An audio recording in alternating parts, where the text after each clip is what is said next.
hello.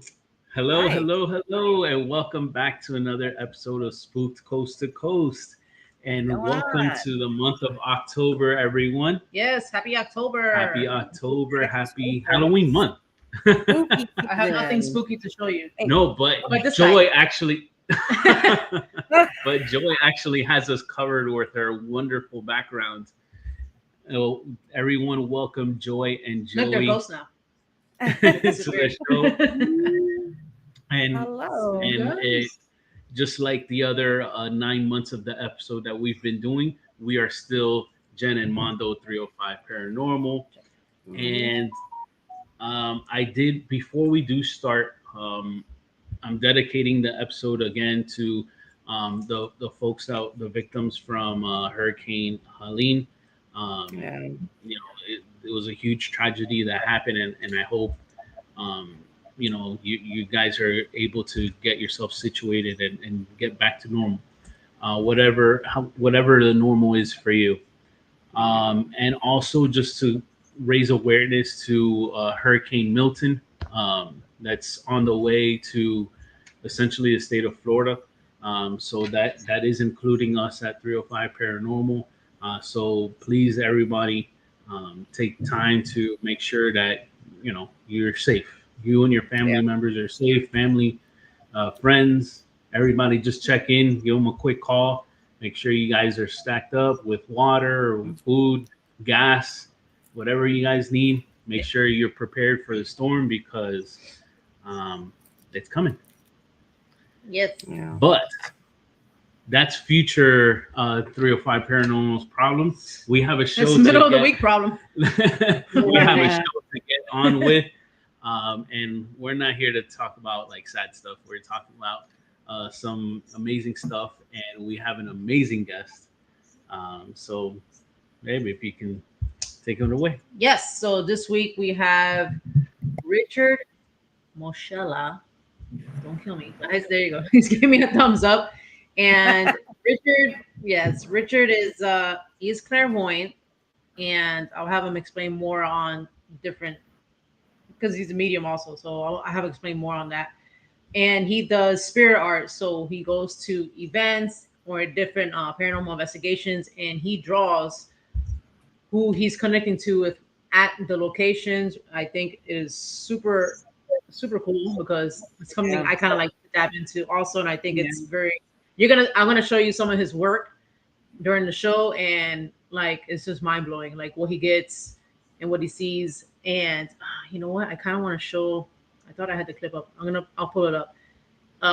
One of them in action of a 10-year-old boy at, I think it was in a location he was at, and then it was outside in a tree. I thought that was very cool, and then got confirmation of the age with an EVP. So very, very cool. He's also an author with Beyond The Fray Publishing. Beyond The Fray, you probably have heard of that with Ron Yacovetti. He also has books on there too. Richard as well, and he just has a new book that just came out now, and I'll let him tell you the title of that. Very, very informative. Let's bring Richard. Hey guys, thank you for having me tonight. No, thank you for being Coast to coast. This is awesome. Right. Yes. Literally. So we got Northeast, East Coast, Southeast, and West Coast. And West We're Coast. all over here, so that's Right. And when we do it on Coast to Coast. I think with Richard, I think we have the U.S. We have everything. I think we we're have it covered. right? I think we're good. Guys. Yeah, for real. Man, so yes, welcome. And first, I want to start out like tell us how you started in the paranormal at all. Was it as a child? You were seeing things, hearing things? Yeah. Spirit was like touching you? Totally. Like for me, I was the kid that kind of felt things, felt presences. And as I was getting older, I would always move towards the adult table, at parties, and I would hear my mom and dad talking about stories from my dad's side of the family. The German side, where they would have seances, and my grandmother and her sisters and her aunts, they would do like seances, and I would hear crazy stories. And I remember one story as a kid. My father said he walked into the room while they were having a seance and he saw the curtains starting to move. And he said the room was ice cold and it was summertime. And Right. picture like an 8-year-old like hearing this and the sleepless nights that would, pursue, because it was like, I wanted to hear the stories, but they freaked me out as a kid because I felt things and I felt presences coming into my room. I remember many sleepless nights of laying in bed and then starting to feel the bed start going down, feeling someone kind of hover above me, like if they were comforting me or like leaning over me. So that was in childhood, and hearing door handles jingle and, when I would go places, not feeling so safe in certain homes, feeling presences.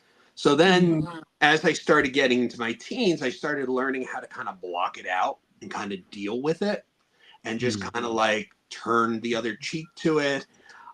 So it really wasn't until high school that I really started embracing it and started reading about it. So I grew up in the 1980s and the 1990s. I'm 42. So for me, when I wanted to learn about it, I didn't have YouTube. We didn't have cell phones. We had to go to the library. We had to find that darkened corner, right, where the paranormal section was, and read books by Hans Holzer and, the Warrens, and just consume it that way. And then In Search Of, and the documentaries that would be on the History Channel when they actually showed documentaries. And I remember watching like In Search Of and Arthur C. Clarke's Mysterious World, and just being so engrossed with other subject matter. That's where I got interested in Sasquatch and aliens and life after death and learning about, past lives. And it just really like opened me up. I wanted to consume as much as I could about the paranormal. And then in the late 90s into the 2000s, we had the show that aired, The X-Files. And then I wanted to be Fox Mulder. I wanted, I just wanted to, take a deep dive and explore all these cases. So not only did I have that connection to spirit and the paranormal that way, I wanted to know as much as I could and just be a sponge for the paranormal. So fast forward to today, now I'm writing books about the paranormal. I'm writing books about aliens and the extraterrestrial presence in the Hudson Valley. And I'm interviewing the people that I read as a child. So like my whole life has come like full circle. When you sit on the phone with Strieber, who wrote Communion, which is the seminal book on alien abduction in the Hudson Valley. I mean, and he's talking to you for over an hour and a half. And he's like, here's my cell phone. And feel free, if you have any questions, call me. Like, it's just, I am so honored to be doing this. And it's kind of like I was destined from when I was a kid that this would be the course of my life. So it's kind of in a way that I was nudged by spirit along this path, and people came into my life at certain times to kind of just show me different areas.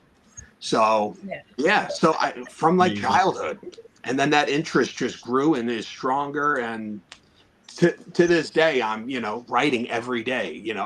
I make sure I at least have an hour or two where I could write a chapter if it were, so right now I'm working like on 3 different books at the same time. I'm crazy, but Syntax. And well, talking about books, so you had one that just released, right? I have it here. It's Only a Thought Away. There you go. That's cool. Only a Thought Away, Communication Beyond the Veil. And in this book, I wanted to talk about how we all have the hardware, right? We all have a soul. We're all connected to the divine source. We're all souls incarnated in physical bodies.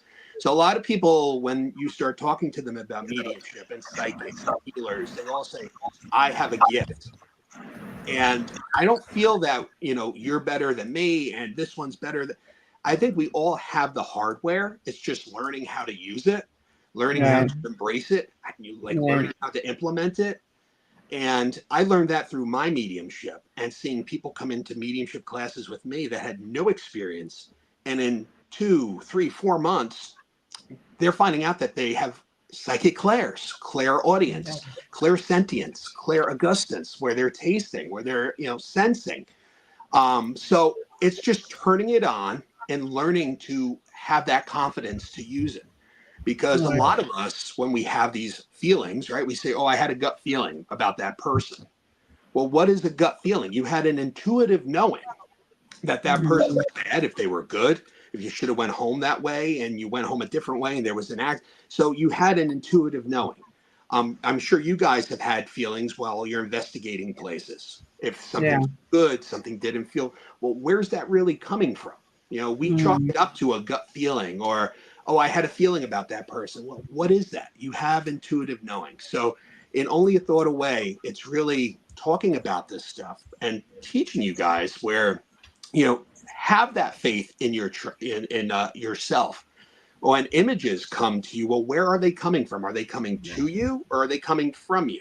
Because that's a huge thing when you do mediumship, and I'm sure you know that too, Jen, is when you're sensing spirit, is this coming from me or is this coming to me? Because when it's coming from you, you know that they're your thought. But when a random thing pops into your head and you're at a location, say it, jot it down. And that's the same thing with my spirit art. When I see an image, when I enter this location and this, you know, man presents himself to me, and he's wearing a double-breast suit and he's showing me a clock, and then he's showing me other facets of his life, I write that down as soon as I can. I try to capture that essence of what they're communicating. And the same thing with readings. When I sit across from somebody and all of a sudden I open myself up for spirit and a loved one sits in front of me, I capture that essence as fast as I can. If they're showing me certain things, a leopard purse. I mean, this one woman came through and she showed me gaudy earrings, big hoop earrings, and a leopard purse. So I'm like, I have to write this down. I have to. This isn't coming from me. This is coming definitely to me. All right. And that was a clincher because I captured her aunt right to the T. She carried around that leopard purse and those hoop earrings. So it's also having that faith and confidence in yourself when you're receiving this stuff. Yeah. To know that.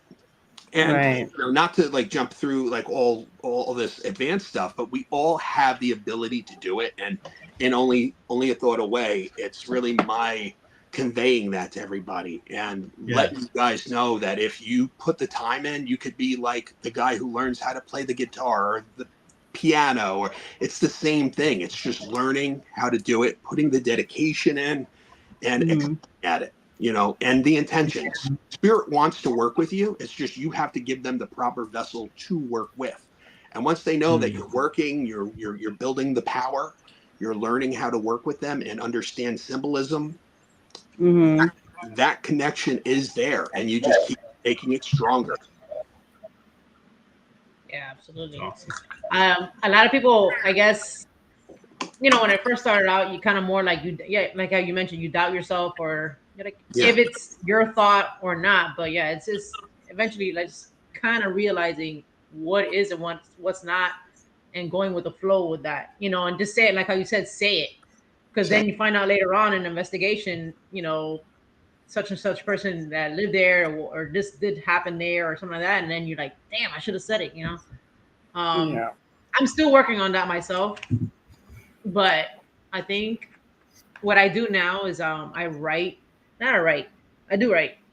And I write and I kind of draw like after, maybe like when I'm home, but I should bring like a little thing like this. Yeah, and a then small pad. Yeah. And that's the thing, when you see it, say it. And what's, you know, the worst that's going to happen? You're wrong. Right. I mean, if you're getting something, 99% of the time it's coming out because of a reason. They want something to be said, something to be mentioned. And they use that. They use your mind's eye, and through your mind's eye, that's where the symbolism comes in. You'll see an image of something, and it will be really specific to the spirit that's coming through. Absolutely. So do you guys see more items and objects more than the person? I see both. So when I sit in with a client, say if I'm doing a reading for you, I open up for spirit. I kind of mentally show the open sign in my shop with the open sign out. I meditate. I let spirit come in. And as spirit comes in, I'll say, okay, this per se, an older gentleman is coming through. He's showing me very well-worked hands. I see his hands are kind of callous. He's showing me a big firm. And then I'll start seeing in my mind's eye the way that he dressed. And I want to document that. So I see like work clothes. And as I see the work clothes, I'll look in his pockets to see if I see any items. Say if he had a sugar problem, I'll see some candy that he was hiding that he would sneak. As I'm looking at his shirt, I move up his neck and I'll look at his face. I'll see if he had facial hair. I'll see if he wore glasses, what kind of hairstyle he had. And as this is coming to me, I'll ask Spirit, now show me what's important to you. And I'll start seeing items that were important to him. I'll see a chair. Maybe he was a homebody. He liked that chair in his living room, and that's where his chair was. He'll show me the house. I'll see in my mind's eye. I'll walk through his house with him, and I'll see it's a one level ranch. Okay, and as I'm walking through this one level ranch, I'll go into the kitchen and I'll look at his kitchen, and I'll see anything there that he wants to show me. And then I'll ask him, now, what did you do, for fun? What was your hobbies? Because this is another clincher. Show me what made you happy in life. And this is sometimes where I'll see things that he did, bowling or fishing, or it also switches, and I'll see grandchildren, and I'll see a number 3. Boys, I'll see blue. I mean, it's all there. And it's gathering that evidence, that evidential information that's going to come through. That's just not vague. Oh, I see a man. He's showing me water. He loved to be out on the water. He loved his family. Well, what about it? You got to work. If you're connected to spirit, you could get deeper into that reading and find out more about this person. What was it? Or what was, were you a veteran? What branch of service? If I see water, I'm going to go Navy. If I see sand and mud, I'm going to say Army. If I see air, I'll say Air Force. Or if I see marine. So it's really the symbolism. It's the ultimate game of charades. That's really what's being played out. Yeah. And you, as the medium, you're deciphering everything that's coming through in your mediumship toolbox. So the toolbox that we have, how we're interpreting it, how you interpret your things, Jen, and how I do might be a little different. You might see a different symbol and say something different, which is fine, because we all have a different toolbox to communicate with. But it's very, very interesting. Spirit always amazes me at how they come through. I mean, I had a symbol of a Garfield doll come through, and I knew it was coming to me for a sitter. I brought it up in a reading, and the woman said, my grandfather was from Garfield, New Jersey. I lived in Lodi, New Jersey. Wow. So if I mentioned Garfield, I might have just thought I was talking about my hometown, the town next to me. But because they showed me Garfield, I knew that was coming to me for that sitter. And I mentioned it for them. And at the end of a session, this is without the evidence, but you'll see the likeness of a grandmother, and she had this little rose pin that she would always pin on her outfits. And that was a clincher. The Catholic cross, she always wore her cross. She had the short hair. She wore the glasses. And it's just capturing those facial features. Wow. A Civil War investigation. That's... Is he a soldier? Yeah. Okay, yeah. He was a Union man. Now, this is a picture with some information. So you'll see how I'm jotting it down as that person's image is taking shape. Yeah. So it's always amazing. Each session that I sit with a person, and stuff through that, I'm like, wow, you really were amazing at how you worked that through in this reading. So, yeah. I know I couldn't draw for shit. It would be just stick figure people with hair. I can show you my pictures from about 10 years ago. It'd probably be a stick figure. Armando says that's how he draws stick figures. Faces and features. Again, we all start somewhere. When you want to be, the vessel, you want to use this to communicate. Start learning about it. Just start drawing basic noses, eyes. How to capture the essence of the face, round, slim. You don't have to be like a Picasso or a Rembrandt to do this. Yeah, you just have to be able to capture the essence, and as long as you could convey how they looked or how a hairstyle was, you're doing good work. Yeah, especially if it brings healing, if it brings a voice to the spirit that's coming through. Because I tell everybody that does this, and in the classes that I teach for spirit art mediumship, I'm like, we all have different ability at drawing. Some people are probably 10 times better than me, but as long as we could convey what spirit's coming through, the person who's receiving the message, it resonates with them, connects to them, then that's all that's needed. Yeah. You know? I think it brings like more of a validation from what you do, being able to draw a description of the person you're seeing rather than telling them. Yeah. Does that make sense? Yeah. I think for me anyway, I don't know how's anybody else, but I feel like if you were doing a reading on me and you drew one of my loved ones and it looked very similar to my loved one, I'd be like, how the hell did you know? You know, without. And it's always done. I see the question from Todd. It's always done in the first sitting. There's no like, oh, I'm gonna call you back, because then that also could make people think like, okay, he's gonna Google me. He's gonna go on the socials. No, this is done right then and there, like, you know, and usually the people that come through are not even the people you're like expecting. Like, oh, this is my dad, 100%. And then all of a sudden it's Uncle John. And you're like, what? Uncle John's coming. And that's another thing through mediumship, that, like, you know, it's sometimes not the exact person you expect it to be, but that message is needed at that time. Right. So you come back for a reading months later, it might be an aunt. It might be dad. You know, it's whose ever energy is stronger and whose ever message really needs to get through at that time. Mm-hmm. Yeah. I did a message for this one woman, and it was a neighbor. It was a neighbor that used to watch her as a kid. This little woman comes through, and I'm like, she's showing me like a candy jar of Hershey Kisses, and the jar is full and then empty, full and then empty. And she goes, I used to steal the Hershey Kisses from the candy jar, and she always used to yell at me. And so much other evidence came through that was this woman. And she goes, but I kind of wanted it to be someone in my family. And I'm like, well, I wanted to come through. And we were able to kind of reset, which we can do, and ask anybody through the family want to come through. And you kind of open the door that way. But right off the bat, this neighbor wanted to come through and show her that she was still like around her. So. Yeah, that's awesome. Yeah. I can understand the disappointment. I think a little bit of disappointment, I'm sure. It felt good, but yeah. And just to know that there's a continuity, right?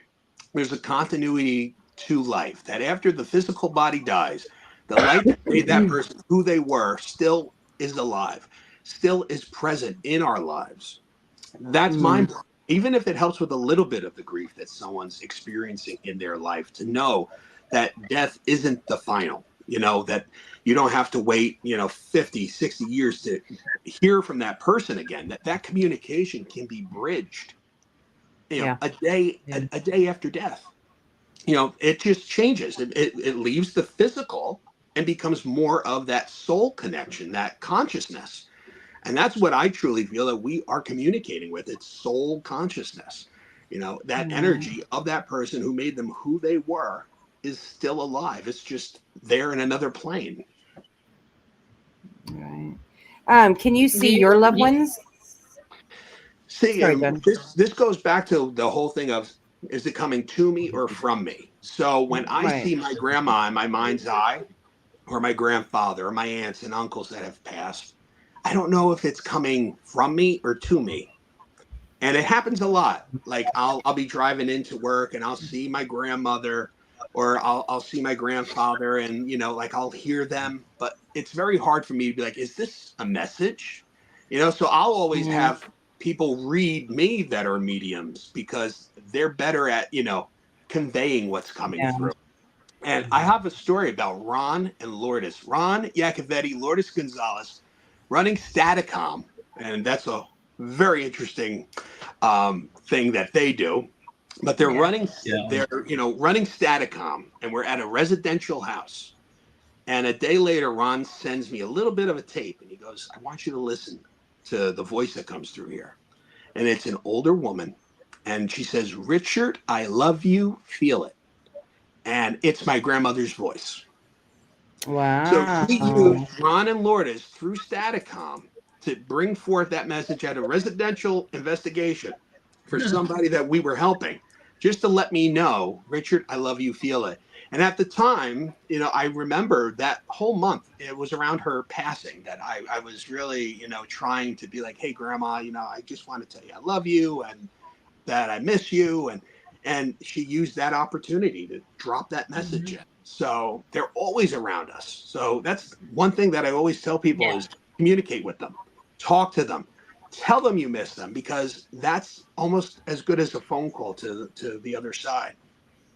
Yeah, and keep that connection. I'm always And it'll I guess develop stronger, you know what I'm saying? Like Yeah, and it's consciousness. Like when we mention our, you know, loved ones, they're there, they are present. When we tell their stories, when we share their recipes, when we share, you know, funny stories around the holidays about these people that we think are gone, you see through mediumship, you see through, you know, a DR60 session that you have, that when you mention spirit, spirit shows up and they communicate. We get messages.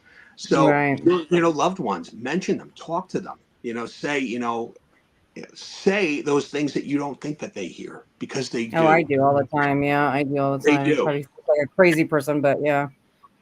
It's fine. You know, you don't even have to talk out loud. You know, that consciousness, you know, just having those thoughts, just having those thoughts in your head, that consciousness is bridged. Mm-hmm. Mela had a question here.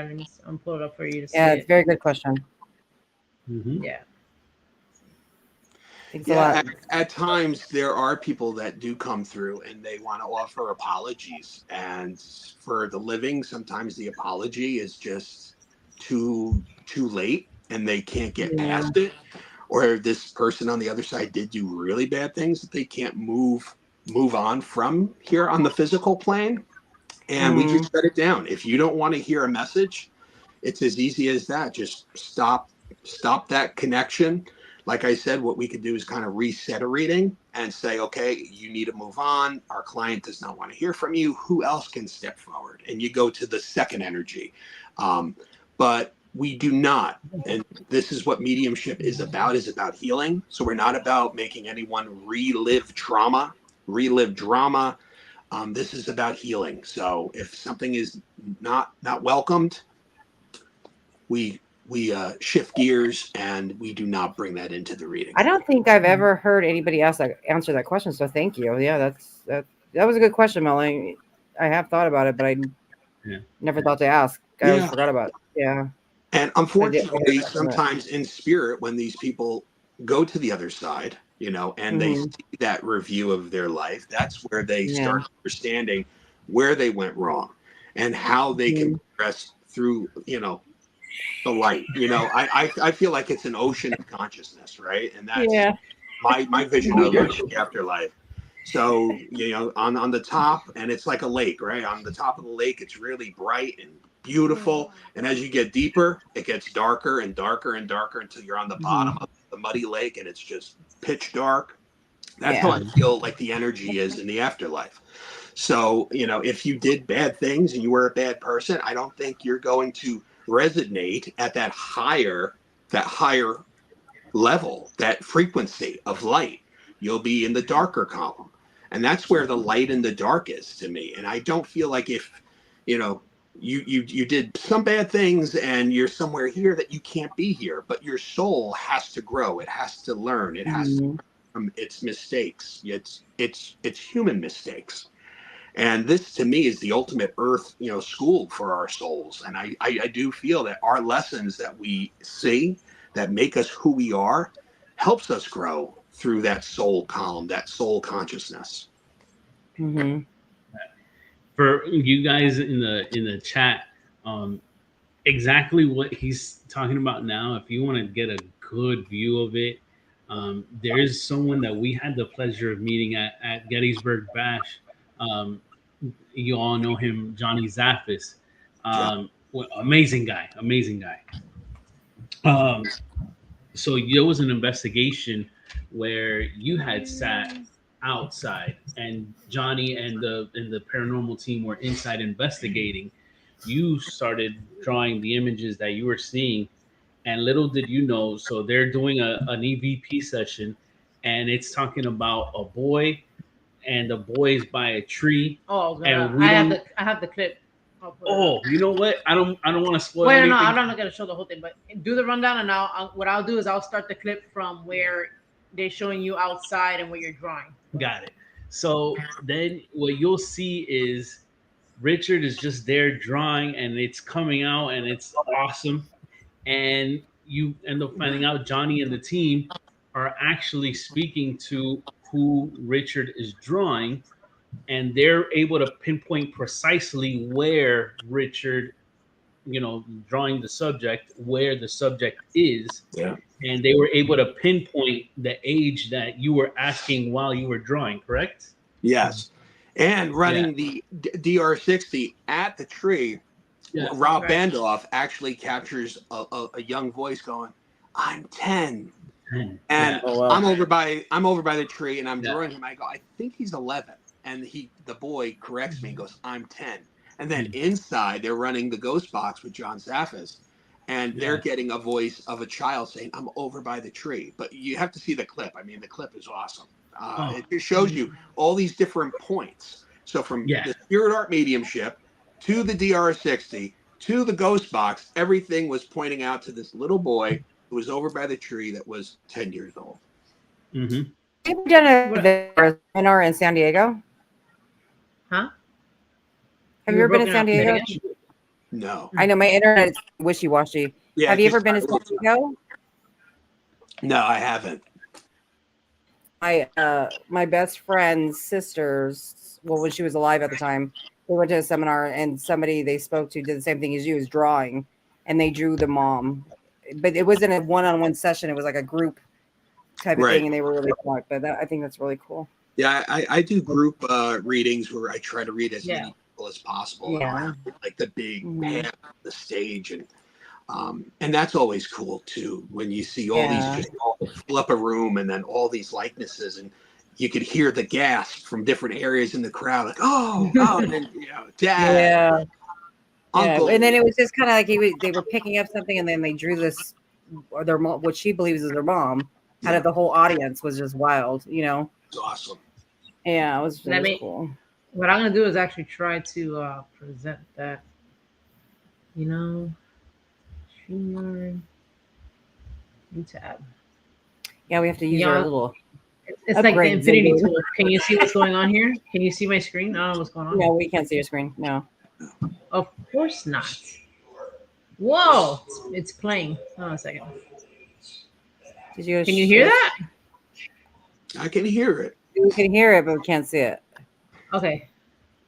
We're going to present right now. Give me 1 second. Entire screen. I gotta remember. Allow. How about now? There you At go. the stage. There we go. Okay, yeah. Now it's like, what do you see now? Twilight Zone. Ooh. Nothing. I see myself doing a lecture. Okay, that's perfect. it. Perfect. Okay. Let's hit it. Good Lord. Okay. Can you hear that? It's kind of low, but yeah. Can you raise the volume up on it? That's fully. Yeah. Montgomery, New York. It's laggy. I don't know if it's my side or. Yes, I think so. And this is courtesy of Robert Bandoff and Sandra Bandoff at Bear Fort Paranormal.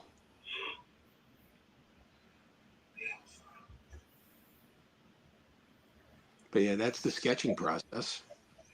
I'm over by the tree. I felt really compelled to be at that tree and draw. And I think that's so cool. That child really wanted his presence to, be known. I don't feel he's stuck at the location. I actually feel that it was a place that meant something to him in life. And when we're there, we're trying to communicate.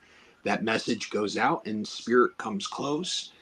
And I captured the likeness of the child. I think I might have. So as you can see here, if you're looking at his drawing and it's coming out amazing, zooming in. Yeah. Oh, wow. There he is. Oh. I see him, yeah. So if you guys look to the left, there's a finished project. I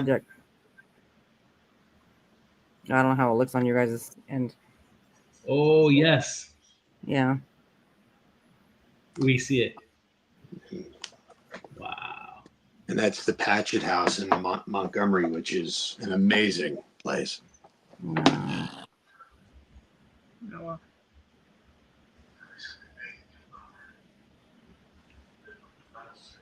That's awesome. Yeah, we heard a banging sound Yeah. too. Yeah, wow.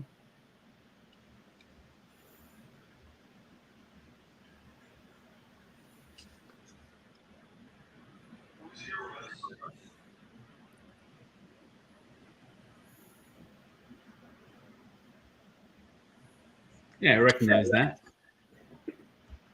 Very expensive piece of equipment. I know. I know.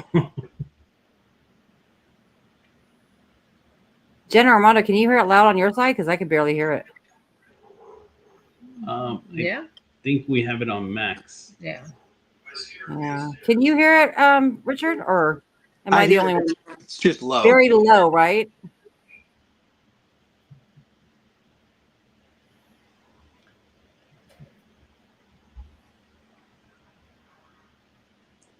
I can't hear So it. he's just doing an EVP session now. He's gonna stop it.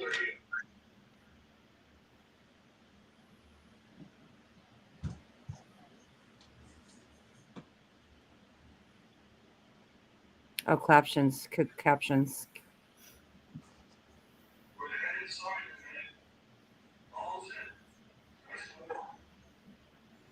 Thank you, Jesse. Great idea. There you go. I don't know why it's low. I don't even It know. shouldn't be low.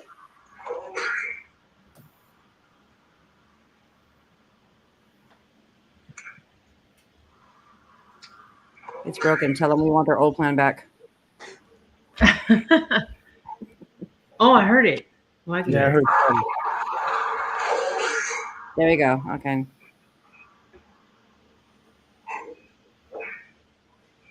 Holidays, yeah.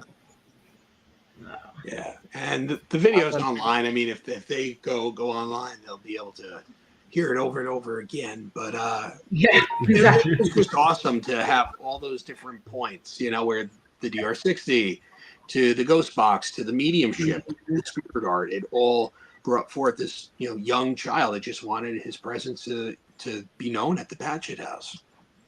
Yeah. Excellent. And also to be working with John Zaffis. I mean, every time I work with John, I pinch myself because it's like this man who I've read all of his books and I followed his career, watching him on those documentaries, and he's sitting across from me and he's encouraging me to do this. He's like, "That's awesome work you're doing," and he's so gracious and such an icon. So it's just amazing when I get to work with John. And I also worked with John at the Conjuring House a few years back. He showed up, he spent the night with us at the Conjuring House, and you're working with like the bloodline of the Warrens at the Conjuring House. So it's That's pretty cool. Amazing to work with him and an honor. What did he think about the Conjuring House? Did he like it? Nah, I mean, I know you said Armando mentioned something that you had said something, and it's kind of like something I'm similar to saying, which is what was it? How was it? So essentially, like you were saying, and I thought it was amazing because it was almost like I was hearing my wife say it, even though it was you saying it. The Conjuring, it has that kind of negative connotation about it because of the movies, and the movies are excellent. I mean, a huge fan of those. But they kind of have that negative stigmatism about it. But your approach going into that investigation is similar to something that we just do. Is we just treat everybody like they're human. I know we're speaking the spirit, but at one point in time they were human.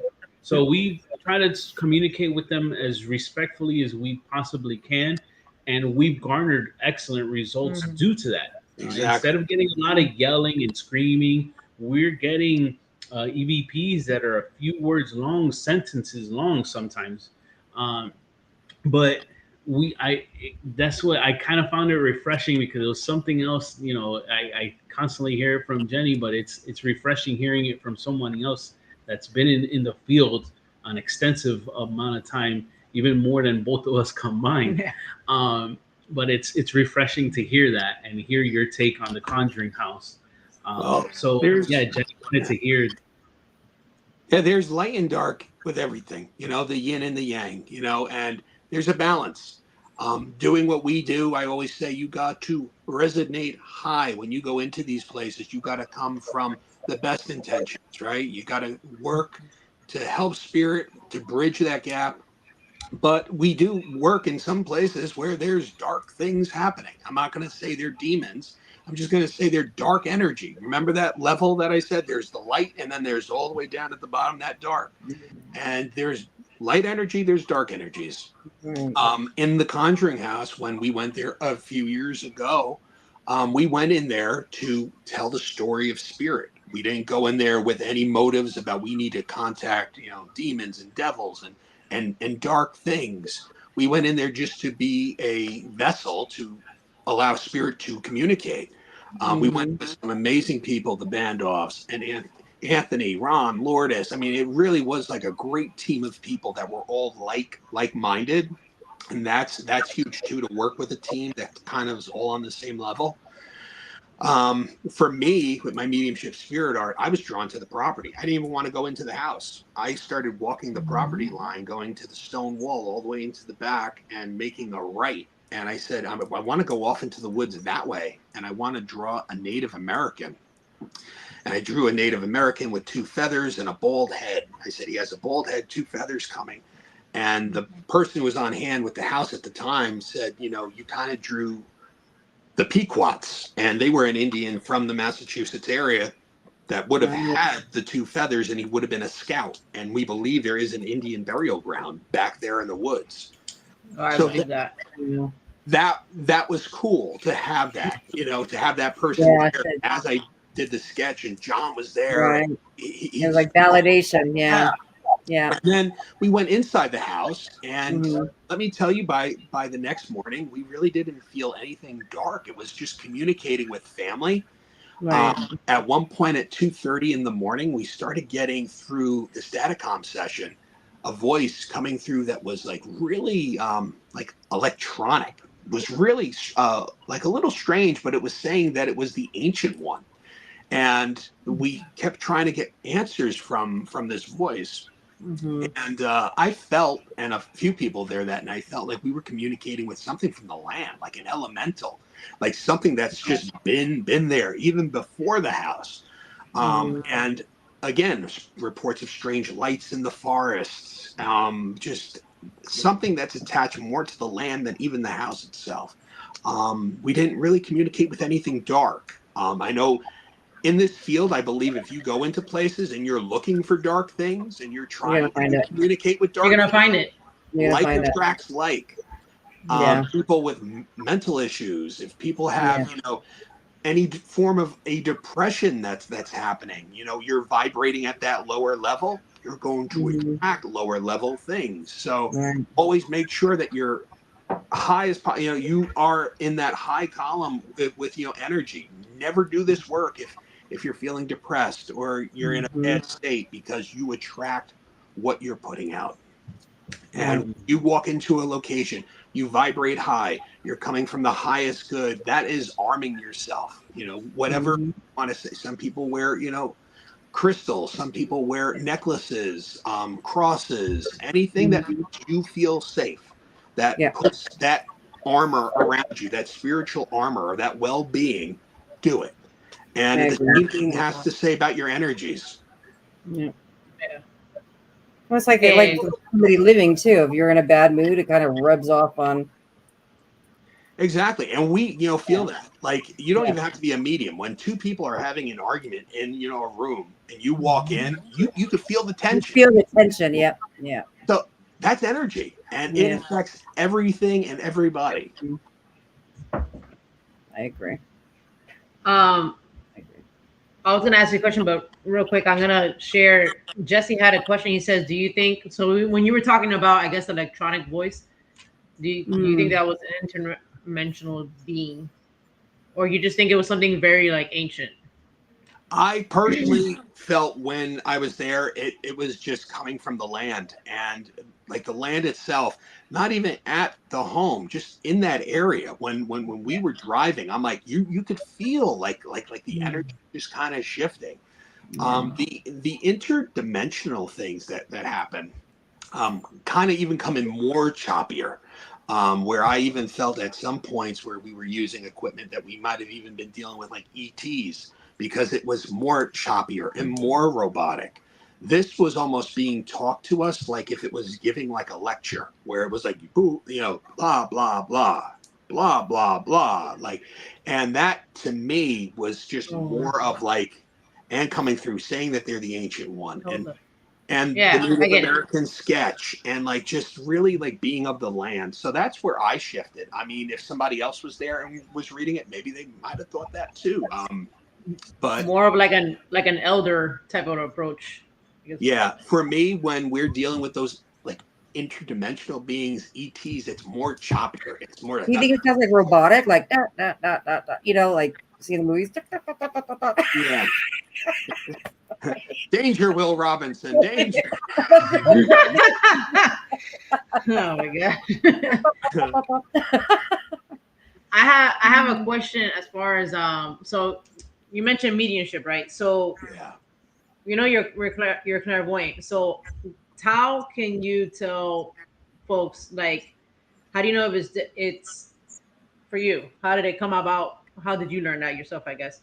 Is not only clairvoyant, but now like mediumship came into that. Like, how did you figure out that you were maybe getting messages from spirit and not just clairvoyant on the like on that just that psychic sense? Well, I mean, when I started to go into these investigations and I'm at historical locations, all of a sudden that that film starts playing in my mind's eye, right? So I'll walk into a place and all of a sudden, I'm seeing these like images of this family, and then I'll start seeing items from the house, and I'm not even in those rooms yet, or the layout of how the house is going to go. So I remember there was a docent that was there who was kind of giving tours, like, can I have a pen? And I had a little pad, and she handed it to me, and I just started drawing. I'm like, was there a man that looked like this here? And I remember he had like a double-breasted suit, big, like walrus, like stash, like really, and he had like a pocket watch that dangled out of his, pocket. I mean, I had all these details, and I had all this about him on that piece of paper, and I'm saying like father of, and she goes, I actually have to show you something when we're done with the tour. So we did the tour of the house. She goes, the man you drew is the person who owns this house. It's his father. And we have nothing in this home that has his, picture on it. So she took me into a room at the time, and she shows me the picture. And he has the pocket watch. He has the big like handlebar dash. And she's like, I don't know what you did, but that's scary. And that was probably like 2000, 2001. So then from there, I'm like, okay, well, let me see about, taking courses and learning about how different clairs work. How, does your clair sense of smell work, taste?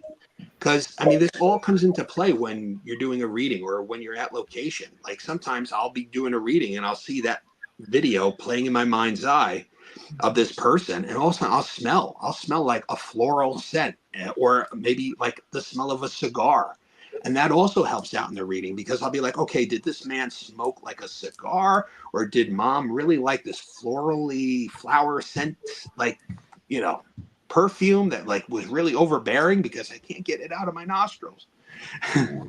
So and that, like, once you learn how all that works too, I would just tell anybody who's like trying to get into mediumship is to sit in circles. And there's mediumship circles through the churches in the area,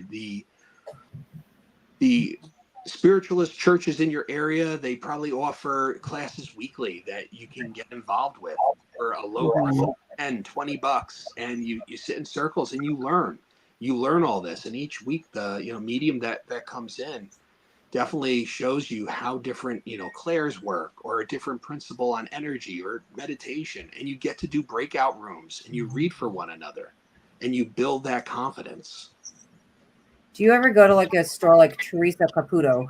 Like for example, she'll be out and all of a sudden there's like somebody that comes through and she's about a person like randomly?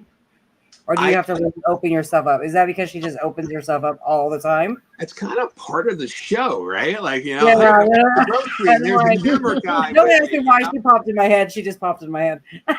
Like, hey, darling, I have to tell you, your grandma's with you. Hey, yeah. That's part of like her, thing. I mean, that's her thing. I don't believe in leaky mediumship, and leaky mediumship is, walking through a parking garage and walking up to somebody and being like, hey, your dad's here and he wants to tell you this, and if you do have a nudge like that, and it's a powerful nudge, and your close signs on and a message still comes through, you can always walk up to a person and be like, listen, this might be weird. Yeah. I'm a medium. If you're interested, here's my card. I don't want nothing from you, but I do, have a few things that might want to come through, that might mean something to you. That's how I would do it. Yeah, because some people are not open to it either. So some, I mean, I work, in a hospital, and I work in a place where a lot of people come all the time, and they pass my office. And this one man who came in, this is kind of along those lines, comes in and goes, Rich, I'm here with some mail, and he puts mail down on my desk, and I go, I have a sketch that I, really need to do with you here. And I explained what I do. I'm a spirit art medium. And, he's like, I'm down for this. Like, sketch away. Sketch away. Yeah, you do your thing, man. So I get my head out and I'm sketching. And he's like, what are you doing? And I'm just, drawing this man with this big stash and big glasses. At the end of it, he goes, no way. Jaws down on my table. I mean, just no way. And he's like, that's my dad. And he goes, the other thing that you got was, a thing with his legs, especially his right leg, and not being able to walk. He actually had a stroke and he lost, like the movement in like his legs, and his right leg was really affected by it, the right side. So I even got that, and I go, if there's, I'm hearing, don't worry about a thing. Every little thing's going to be all right, from, like the Whalers. And he goes, my dad knew Bob Marley. Like, they knew Bob Marley, and that song, because it came into my, yes, and at the time I knew it was for him. So not only, that, and, the numbness and the sketch, he's like, this is incredible. So every once in a while, he passes by the mailroom and he goes, is anybody with me? I love it. Wait, Bob Marley's a reggae guy, right? Is that him? Yeah. The first thing is, everything's gonna be all right. I don't know how the song is. Yeah. Things are just popping in my head. I don't know. Don't worry about it. Everything's gonna be all right. You look, you got a third job there. You got the hospital, you got spirit art. Yes. There you go. I mean, I'm just gonna do it all. Yeah. Do you physically have to be there at the location, or can you do it like remotely? I've actually do readings in person, and I do them on Zoom. And I think Zoom is the same thing. A lot of people are like, well, I'm not sitting across from you. Yeah. The energy is there. When that person sits across from me in person or on Zoom, that intention is there, and their people come through. Yeah. And it's just as good as being there in person. I never had a session where it was like, oh, we should have done this in person. It's just there. That intention is there, and spirit shows up. Well, that's the way we do ghost hunting. We've done investigations from coast to coast, and these things are like, yeah. So I don't see what the difference is. Definitely not. Like I think like I would love to go on people's lives, because sometimes I feel like I catch things on live, though not really much on like repeat, but that's like the same thing as being on Zoom. You're watching somebody live, right? And you might catch something, or you send something, happening at the same time. So I think that whole thing would work. You don't have to be in front of somebody's face to do that. So piggybacking on Joey's question, do you have to see the person physically, or can they just be like a blank screen and you're able to pick up that way? No, I actually did a phone call where it was just a phone call, and And you don't know, and nothing. and I'm sitting there on speakerphone, and this woman who's older, had no idea how to use Zoom or FaceTime, and I'm like, it's totally fine, we can do this. I love that. Yeah. She was from the South, so I'm like, no worries, hon. So I did my thing, and again, that likeness was there. I mailed the sketch. Mm-hmm. I'll even take a picture with my phone and I'll text it to her so she gets it immediately. Mm-hmm. And I'll always include the sketches in the mail for if I'm doing appointments through Zoom or. I guess it's energy. You're picking up the energy, not the person's face. Yeah, yeah. Intention, and that's with what we do is all about intention. Yeah, that's awesome. I had a question since you did mention aliens. So, what is your take on when does it you think we're how can I phrase it? You think we're communicating with aliens, maybe like another type of being at not all the time, but like sometimes? And of course, yeah, I definitely feel that there's advanced beings that have been involved in Earth probably since the beginning. I know a lot of people are on the fence about it, but the ancient alien, the whole concept about how Earth and our different societies were built up by this ancient knowledge, and throughout many books, it all reports coming down from above. You get the chariots of fire. You hear that where they departed knowledge. You get these these civilizations, the Incas, the Mayas, the Egyptians, and everything has to do with the stars. These buildings are aligned perfectly with calendar movement. I mean, where did this ancient technology come from? And why were we so concerned with up here? Right. The Nazca lines, if you go to Peru, these gigantic artworks that were done throughout the desert, and they had no means of seeing them from above. Right. So who were they doing this for? You could even talk about the genes of the human species in itself, where we go from apes and we advance so fast where we're using, our brains and we have education. Like, where did that, was something change? Was something like a manipulation? I mean, did something happen in our gene pool where things were changed, split? So, I mean, there's so much stuff when you start looking at the ancient stuff going right into today that really makes you wonder.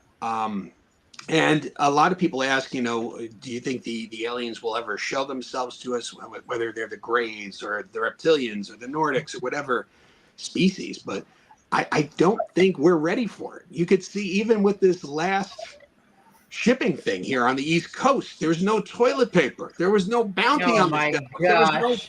There was 5-hour waits at Costco. Now, if you tell ain't coming down anytime soon, huh? You tell the American public that we have no way of protecting you, that there are ETs and they are abducting people, it'll just be totally chaos. I think the furthest form of them coming out and giving us the disclosure that people talk about is this last movement that happened through the Pentagon, where they did say we invested X amount of money on looking at these UAPs and unidentified aerial phenomena. They have an investigation thing where they're putting money into that. So they're there. And I think the closest that they'll come to letting us know that they're there. I don't know. I wish people would just catch up, because I'm just just do something, because I'm ready for it. I wasn't. Yeah, I mean, even in COVID, I didn't go out mass hysteria, paper toilet. I didn't get that. I didn't get it. I was like, what the hell is it? Right? Wipe your ass with fucking leaf or something. I don't want to go. Guys, come on, bro. Yeah, me. I was get your stuff together. Yeah, I was talking it. I'm gonna get me some toilet paper. There's people who still have toilet paper from that. Right. I honestly don't think that they need anything from us. I think they're so far superior. If anything, we're just a project that they're watching unfold and turn, total chaos. Yeah, I really don't think that they're like, well, we really need to learn from them. I'm thinking maybe possibly they're trying to prevent something, or they're trying to show us the way, or they're just watching little ants on on this little little ant hill, and they're just watching us do our thing. I wonder if It's they're like that Truman Show. Remember the show with Jim Carrey, the movie, where he's thinking he's living for like a real like life scenario, like his life, and then it's really being like manipulated, controlled. Controlled. And He's being watched. Yeah. I mean, who's to say they're not walking here and they look like us? They look like us.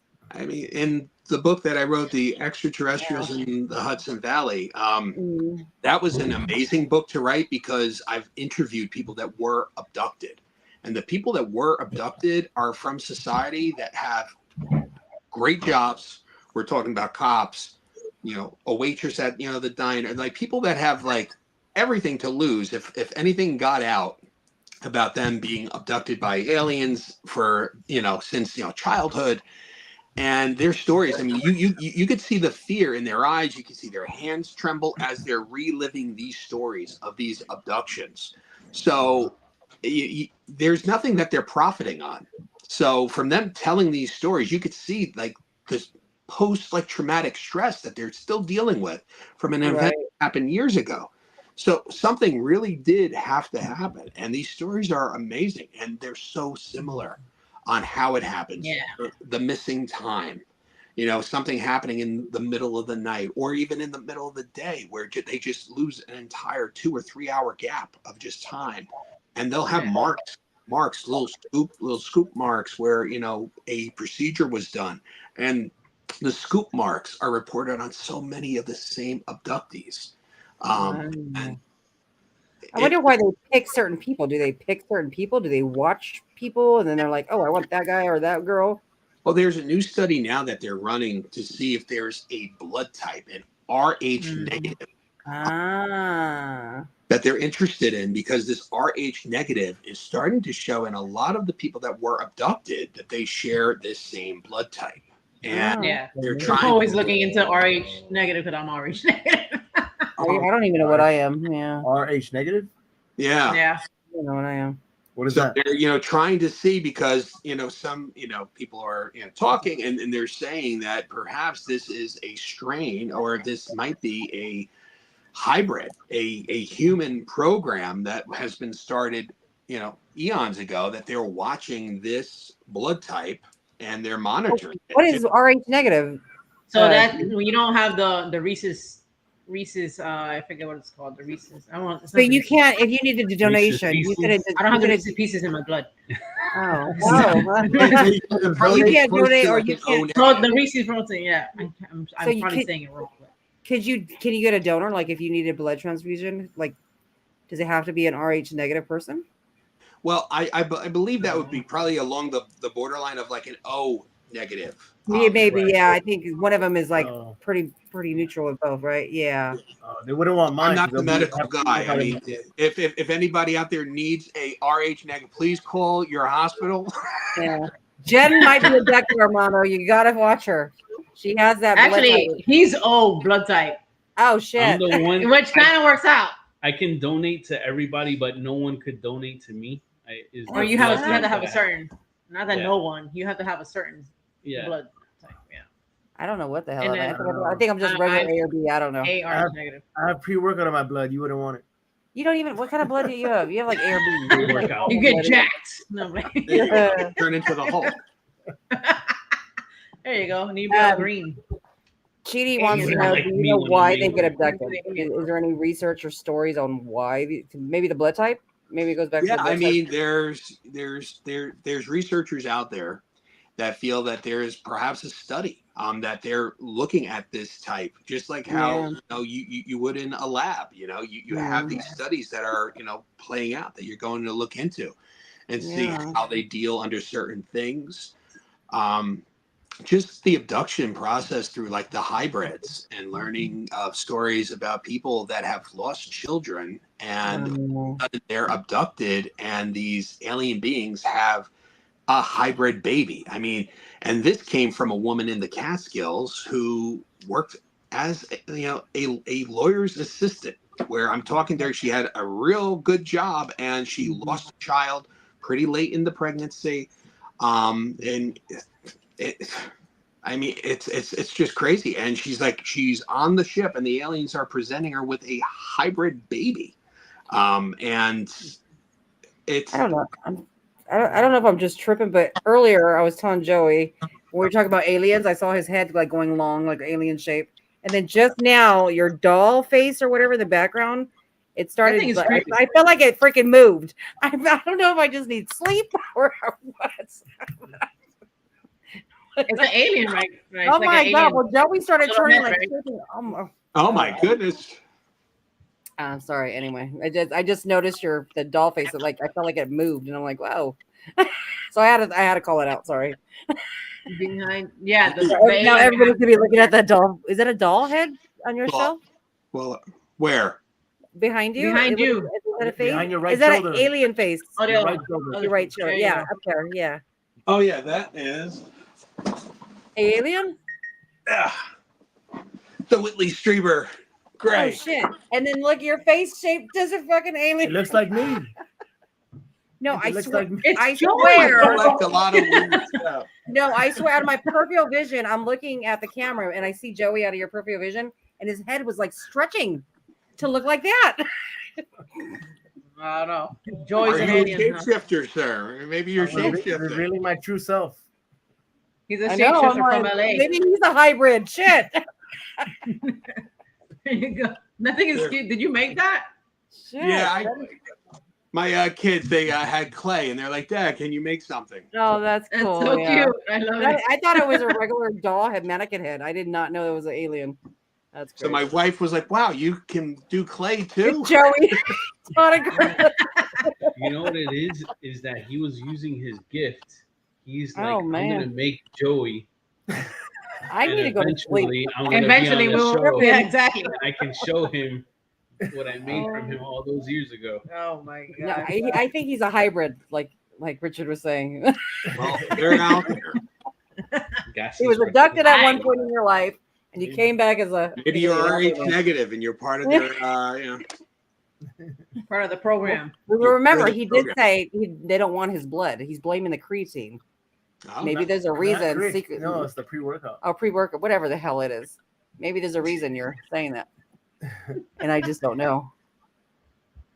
I don't know. You got Oh my secrets. god. I think I just need to go to sleep. Richard, I had a question. Do you, so as far as like what do you think, where do you think spirit is at? Do you think they're, because I asked this because when listening to like Spirit Box or like Ron's Staticom, it's like we're interrupting their conversation or whatever we're doing, and then they kind of like tune in. They're like, "You're talking to us," like, okay, and they'll answer the question, and just like they keep going about whatever they're doing, you know, they're in their conversation again. So what do you feel, you know, have you gotten any sense of where spirit is at, or it's just another dimension, or are they always around us? I think it's another. Yeah, what's good your question. That was my next question. I think there's worlds within worlds that we just can't see. There's realms, if you want to call them realms, but worlds within worlds is how teachers have taught me about how the other side works. We just can't see through it through our physical eyes, but spirit is around everyone and everything. So that really makes me think when Ron turns on Staticom. or you're running a digital recorder, like they're there, like they bridge that gap and they're there.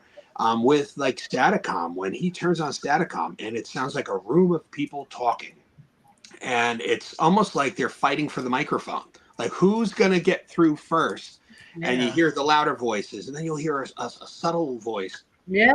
Kind of like come in, like they're all coming in, and it's to me, and how it's been explained to me is it's worlds within worlds, and is around everyone and everything. So they're always around us. It's just not see through the veil. Like the veil is there, and we only pierce that is when we leave our physical. When we leave our physical bodies, because you got to think about the senses, right? That we have, that our animals can see. Sometimes cats can see that, you know, when spirit comes in. You'll see cats go crazy or a dog start barking, and he could sense somebody's in the home. Like, they can see through this veil, I believe, easier.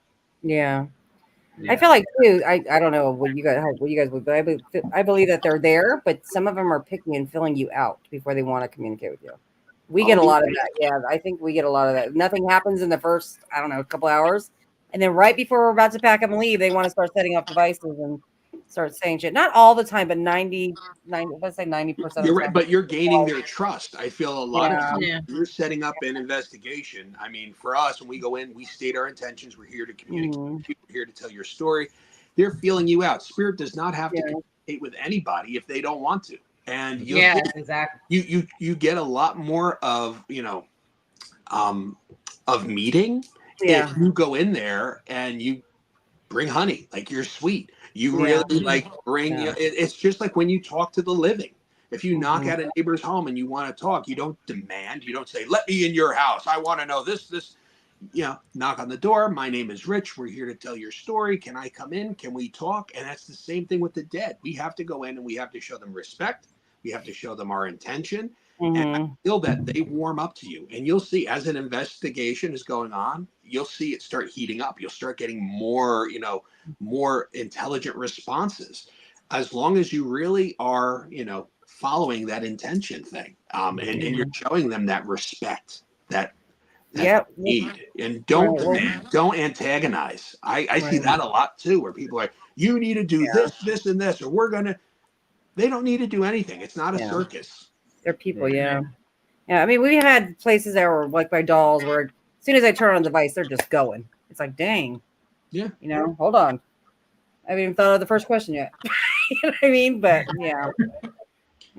That really bothers me is when people like start running, these, homes and stuff, and they're running it like a sideshow. Like, come on in and investigate, and we got this tortured soul, and this, like, no, don't do that. Yeah, it's disrespectful. Yeah, it's just some bad, just bad taste overall. I don't. Yeah, it's disrespectful to the not living. They're making a buck off of them. Yeah. You mentioned so I wanted to go back to something you mentioned before, the robotic like voice. So I've noticed lately, this is something I've talked about with Armando. I've noticed lately in EVPs, especially like if I'm using maybe even my phone camera, or not only that, but has it been my other camera too? But I have noticed that lately we get AVPs normal, right? Like regular voice sounding. But lately I have been getting, and it's only happened, it's been about a year, and it's something, I had a dream. Let's put it that way. Kind of wrap it up. I had a dream, and in that dream, it was a co-founder that passed away, actually. It's kind of her. She came in a dream through a spirit box. It was me and our other co-founder were doing a spirit box in my dream, and a robotic voice came out, and I had asked, knowing that we were talking to her in the dream, I was like, how do we communicate with you? I had asked that in my dream. How can we communicate with you? And she said, so she answered back telepathically, but the way how that came out was very robotic. It sounded weird. I haven't heard that type of, like, I don't know how it sounded. It's like telepathically, like it sounded like that, very electronic, like that. So ever since that happened, I've been having EVPs come out just like that, and it's like, it's not freaking me out, but I'm like, there got to be something to that. So I don't know if anybody else, even in the chat, has ever experienced that. Please write it down. Let me know afterwards or something. We hear a lot of I'm trying to learn more about that. Like, what the hell is that? Yeah, that could be a way that they're trying to like manifest how the voice is coming through. I mean, we don't know how that energy has to come through that device. I mean, it could come choppy. It could. I mean, if it did still sound like her message, I mean, that could just be what her voice is going through, whatever, channels or whatever. I mean, as long as you felt that it was still her message, I mean, it's definitely still her that's coming through. But it's just whatever they're doing to manifest that on that device is what's causing that. It could be a lower energy, maybe like a lower energy. Maybe they, are kind of spent and they're trying their best to come through, and it sounds a little weaker, and that's what chops it up. I heard voice come through where it's just flowing like, we're having a talk here. So maybe their energy is more strong, and hers was maybe a little weaker. Yeah, we get different. We probably won't know that until we're on the other side and we're trying to use a person's. Yeah. Ours is always different voices, robotic-y, electronic-y, alien-y. It's just different every time. Robotically, kind of, for some reason, at first I'm like, damn, it sounds like some alien stuff. I do hear a REM pod. I think you hear it. You've heard it too, Jen, when we've done our, right? What have you, I think both of you guys have heard that beep, like a REM pod. Mm-hmm. Did you guys hear it? Yeah. And I hear that shit all the time. And it's like, do they have REM pods in the afterlife? Like, what the hell? Like, we hear that all the time. What if we're the ghost? That's, there you go. Well, so that's actually something, Richard, that you had mentioned that I wanted to kind of go back to. Static comm with Ron and Dordas. When we went to Gettysburg Bash, and this is going to tie into what you were saying, Joey. When we sat in for the panel, right? Those spirits were talking, and then it was two spirits talking, and a third one gets in there, and they're like, they can hear us. So it's kind of like she was telling the other two, like, watch what you're saying because we can hear them. So then that's what kind of now going full circle to what Joey was saying. What if there's a way, and I guess we'll never know this, so I guess I'm asking speculatively or your educated guess. What if they're investigating us? I think Jesse asked that same question. Yeah, right. We are watching. Yeah. Jesse had mentioned that too. But like after that conversation, and now Richard mentioning Staticom, it kind of like, whoa! I kind of have another example of this. So I wanted to bring that up with Richard, being that he has sat in Staticom. He's probably familiar or has heard of multiple things like that. I do think they're like amazed at sometimes that, like, wow, we're able to communicate. Like what is this? It's like literally somebody putting a microphone excited. They get excited in their space that they're oh, is this thing on? Like, it hear us? Yeah. It's kind of crazy like that. I do know some ITC people. They feel that there are people on the other side that are their own ITC of the afterlife. Like there's supposedly a group called the Seven, and Ron talked to me about them. Sometimes he gets this group that comes through that kind of watches over the the bridge, like where it's like connected to Statcom, and this group is known as the Seven. So they're like Pac Bell. Yeah, and they're almost like they're almost like overseeing the communication process. So they're doing their thing on their end, whatever that might be with energy, to patch these people through. So there could be what we're doing here, the spirits on the other side. I mean, that's mind blowing. But and then you always get like the spirits too, that when you are in a hotel and all of a sudden you wake up and there's a spirit who's looking over at you from like the bed, and they're like looking down at you.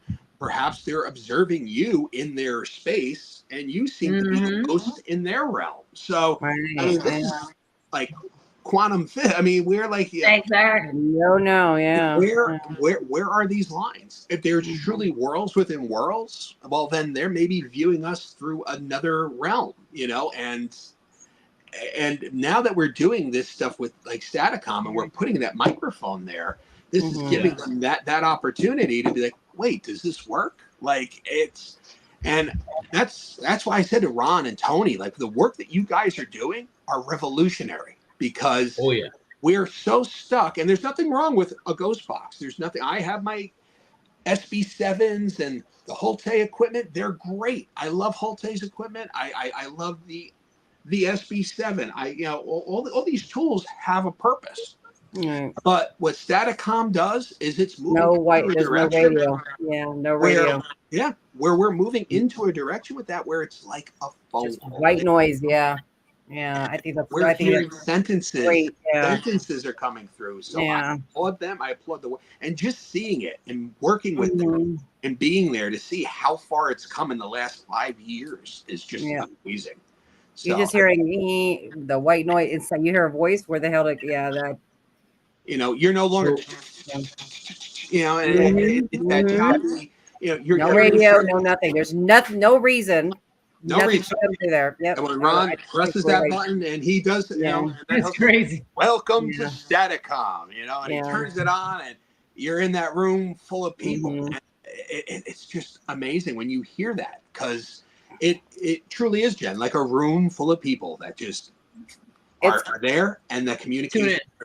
It's crazy because we were at the Queen Mary, we were in the engine room, and I had the SB7. It has no reception, so all that was coming through is white noise. And I was just telling Joey, I said, if something comes through here, it has to be a spirit because there's no radio interference at all.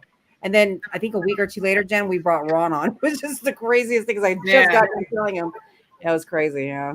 I mean, What a coincidence. Yeah. we took Staticom down into a mine. I'm sure you heard that story from Ron. Yes, We were that is down in wild. a mine. There should be no signals. That's where your radio equipment goes and dies. He turns it on, and there's voices. There's voices hundreds of feet under the ground in a mine. It shouldn't be. Yeah. That's wild. That's wild. I wanted to share the screen with your work, your art, and then you have from your website, and also like what the people look like. Yeah. Cool. Hold on. Let me try to get it together this time. No worries. Share entire screen. We're going into the matrix again, folks. Oh, Lord. Supposedly the programmer used added more stuff, but I think they made it more complicated. I don't know what the hell I'm doing. Is it this one? There you go. Okay, there we go. Let me see it. Yeah, that Staticom is game changing is an understatement. Is it there? Do you see that? Yeah, we did. Yeah, it's delayed on my because I try to since I have YouTube on my phone here. Oh, yeah. So it's a delay. Yeah, we see it. You see it now? Yeah.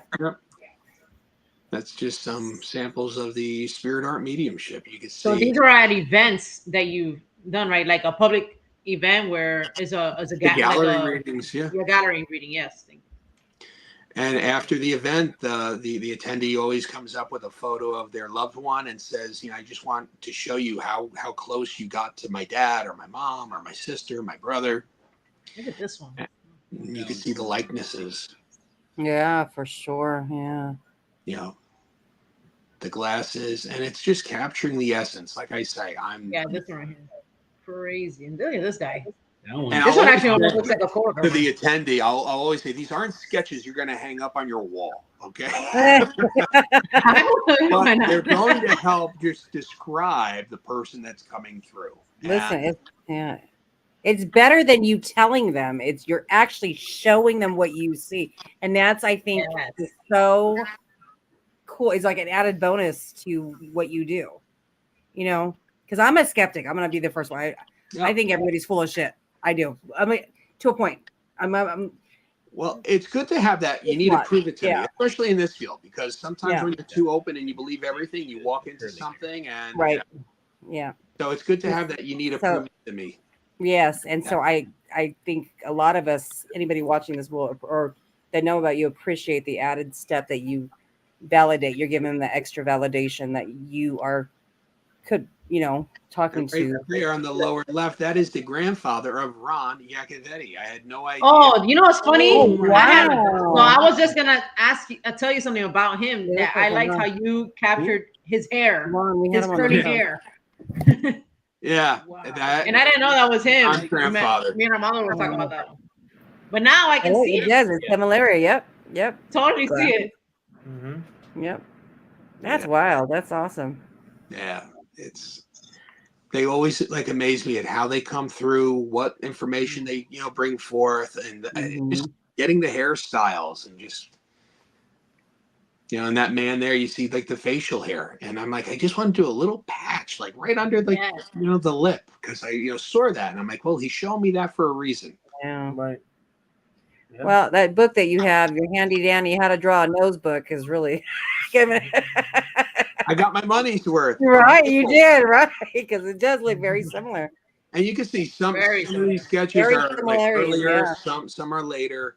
Mhm. Right now, I use a lot of like the charcoals because I found when I use them, I can sketch a lot faster than pencil to paper. So I use charcoal now. And if you're getting into it or you want to try with how, if you pick up the book and I talk about spirit art mediumship, and you want to try it yourself, I would definitely tell you to get, like some crayon or the charcoals at Michael's or Ross, whatever craft store that you go to. And they're great. You can see like the charcoals there that are being used. Jen, you should totally try to do that. Well, yeah, I kind of do. I've done it for my own. I keep like a dream journal, and I keep a journal of like in that same journal. I keep like experiences of paranormal. I guess that happens to me like on a regular, Yeah. in my everyday life. And then if something showed up or I see something, I draw it on there. So now I'm just separating a book for just that alone instead of keeping it with my dream. Yeah, I just like you telling me how somebody looks could describe so many different people. Oh, he wore glasses. Oh, he had bushy eyebrows. You know how many people have bushy eyebrows? You know what I mean? Like the top. I love that. I love one, that. How you had it overlaid on her picture. Yeah. Yeah, I do that so often just to see, like the facial features match up, like the nose, to the cheeks, and that's Lisa Morrison. I work with her a lot. We do readings and a lot of events for the public. Another amazing medium. So, do you ever see somebody in the afterlife that looks different from when they pass away? I believe it's for a spirit that they bring their vanity sometimes, especially women. They don't sometimes want to come forward with how they looked when they passed, because this one woman who comes through in the reading for my sitter, and she's, I see her immediately with her head's bald and she has like the kerchief on her head. So I see pink, I see breast cancer. But then immediately I went to put my, pencil down to paper, and all of a sudden I see like 1980s, my hair is like really out there and, teased, and I'm seeing like a big shoulder pad kind of outfit. I'm like, wow, okay, so are you two different people? But then I saw an overlay, kind of like the woman with the kerchief, and I'm like, it's the same woman. So I made a note. I said, breast cancer, hair loss. But I'm like, she wants to talk about the 1980s, and she's like, show me like the big hair and the big shoulder pads, and her dress is like black. And I see that they're at a wedding, and at this wedding, she's really excited to be there, and she's like the center of attention. She's dancing. So I bring all this forward, and she's like, that is my aunt. She actually passed in the early 90s. So, she was really, she lived in the 80s. She like loved, that was her, that she wore, her hair, the dress. She has a picture of her at her wedding in that black dress that's like real shiny. And she was out on the dance floor all night, just dancing up. So like all this came through, and I go, and we have to talk about the breast cancer. And she goes, that's when she got sick. And she really didn't want nobody to see her in that state. So more I've heard that before. We do bring our vanity with us, and like I do find that with women a lot when I do readings, they want to come through the way that they love the earrings, sometimes the gaudiness, but it's what they use to come through. Yeah, I've heard that before, so I wanted to get your opinion and your thoughts on that. Yeah, and sometimes the same thing with children. Sometimes I'll see like somebody showing me their childhood, and I'll start getting ready to draw a child, but then I start seeing the child age. Yeah. And okay, wait. So where are we going with this? Again, I'll just make a note. I'm like, he showed me as a child, and I'm seeing maybe he lived to 20. I'll see the likeness of like a 20-year-old where he's still young and he has like that fire in his eyes. So I'll say he wants to talk about his childhood, and he's showing me about like 20, 25 years of age, and I don't see nothing after that.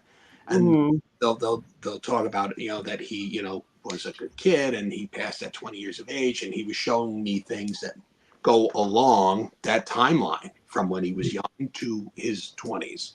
to bring up in the reading. So again, with that symbolism, we have to do our best to interpret like what's coming through and to bring that in the reading where we could convey those points of evidence.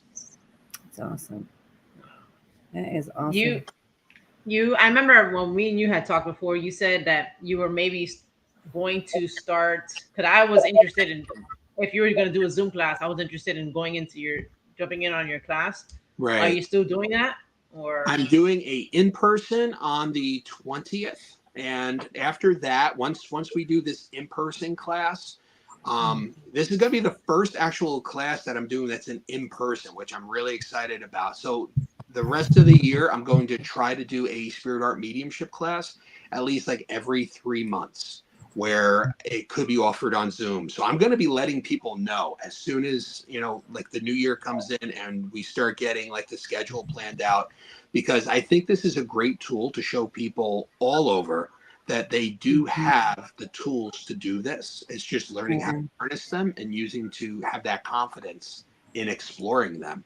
So, in these classes, we're going to sit down, we're going to talk a lot about the, mechanics. We're going to talk about the foundation of mediumship, and then how spirit art can be used as a tool, as a branch of that mediumship tree, right?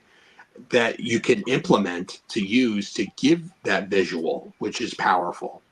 Because if we're coming from a place of evidence, right, we want to give that person sitting across from us as much evidence as we could. That sketch is a huge component of that. Yeah. I agree. I know for me anyway. I'm always like bothering him. I'm like, have you started anything yet? Because I want to be on it. Right now, my wife's ready to kill me. She's looking at the schedule for the next 2 months, and she's like, we got to go pumpkin picking. We need to do this. And it's like every day, every other day, there's something happening. There's a podcast. There's, oh, man. I'm like a little overbooked. It's that time of the year, though. It's super. Yeah. We're a little overbooked, but I said to, I said to her, and she's great. I mean, I got 3 little boys that I don't know if you heard them. They're running around above me. No. Yeah. There's a lot of moving parts here in our plans for the day. But I'm blessed. And to do this work and to work with amazing people, Ron, Lourdes, the Bandoffs, Lisa Morrison, my friend Kim, who's the ghost history medium, it's just amazing. The universe has really put great people along my path, and that's why I keep working with them. We have great experiences. We're all on that same level. And Todd and Carmela, Team Coco. I'm honored to work with those guys too. Yes, love that. So last question for me. Last question for me. So, do you think everybody has a little bit of psychicness in them? Some kind of something. 100%. Not psycho. Not psycho. But not psycho. Yes. Everybody's intuitive. Is that a movie? Intuitive. We all have the ability, and that's one thing that really, if anybody gets anything out of watching this, it's we all have the hardware. We just need to find out how to use implement it, and have confidence in it. And don't worry about what other people think when you start saying, I'm psychic or I'm a medium, because you're in service for spirit. We're here to tell their stories. There's nothing else. We should not worry about ego. That's a whole nother show. But we have to leave ego out of it. We're not in this for us. I'm not in this for you. We're in this to help spirit and spirit alone. We're here to tell their story and to give them a voice and to help people heal. So if you're in this for any other reason, please get out of the field. Yeah, exactly. Yeah, especially for views or So Jesse here to contact you on your website. I'm actually going to contact you because I want to get a session in with you for sure. You got definitely. Message the website. I might gift him a session, but I'm going to definitely give me a session. Yeah, I'll take it. Oh no! I think we lost him. Oh, there he is. He's back. There you go. There's a little bleep. I've enjoyed this hour and a half with you. So if you gift me anything with Richard, I'll do it. I'm down.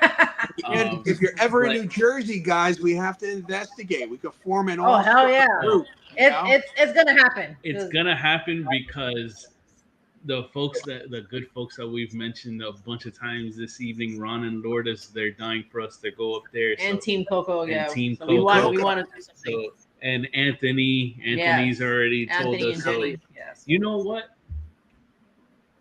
I'm ashamed I haven't done this yet, so I'm gonna take the opportunity to do this right now. So the good folks, like I mentioned, Ron and Lourdes, they do a show called EBPI with Chris and Audra, amazing couple, and another amazing couple, Tony and Shuri. So you can definitely catch them Mondays here on YouTube. The show again is called EBPI, and another friend of our good friend Richard, Amy, is just joined another good friend of Richard, Anthony Samanelli and Jenny Colucci, and that show just started last week, and it's called The Seekers Chronicles of the Paranormal Historians, and that show's on Tuesdays. Yes, everybody go show some started, love. so, gang, if you want to show the four of us love and Richard, show our friends love as well. Pass by there. If you don't get a chance to go on the live, pass by there, rewatch, give them thumbs up, and like their show. And one big support family Richard as well. Support the guests that we bring on. So we've been on your site, and obviously the folks have seen the YouTube. So tell everybody where they can find you. And yes, where else can I on the website, www.richardmoschella.com. I also have the Instagram. I have a TikTok. Yes, I have a TikTok. I don't dance. I do mediumship. Talk about mediumship and different aspects. You gotta throw that in there. I mean, why not, right? I do have a TikTok. And just log on the website. There's so much going on there. I post everything that's going on. I'm on Facebook. Yes. Please reach out on Facebook. But yeah, I got so much happening, whether they're live events or if they're on Zoom.